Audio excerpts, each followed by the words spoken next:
Si pour vous l'endroit n'est pas d'un romantisme absolu, il est pour monsieur et madame Faucon l'endroit rêvé pour s'envoyer en l'air. Car ces rapaces ne nichent qu'en hauteur. Ainsi, depuis 2 mois, on les voit souvent sur les églises et cheminées de Saint-Chamond. Alors, pour les encourager à s'installer pour de bon, la Ligue de protection des oiseaux a décidé de leur offrir un nid d'amour sur la plus haute cheminée de la ville. Là, le but, c'est de lui proposer un nichoir avec l'orientation, la hauteur idéale, et puis lui faire un petit auvent pour qu'il soit à l'abri des intempéries, parce que c'est un oiseau qui est très sensible à l'humidité en fait. Mélèze et zinc pour le confort de ce nichoir perché plein est à plus de 80 mètres du sol.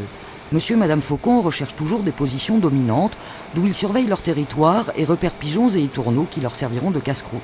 La LPO espère que dans leur petite maison, là-haut sur la cheminée, le couple de faucons pèlerins se reproduira. L'idée, c'est qu'effectivement, ils nichent effectivement dans les nichoirs qu'on va leur proposer, qu'ils mènent à l'envol effectivement des jeunes, qui à leur tour, plus tard, quand ils seront en âge de se reproduire vers 2-3 ans, peut-être viendront prospecter en priorité les alentours pour trouver de nouveaux sites de reproduction. Et repeupler peu à peu un espace déserté depuis 30 ans. Braconnage et engrais chimiques avaient à l'époque eu raison des faucons pèlerins. L'espèce est aujourd'hui protégée.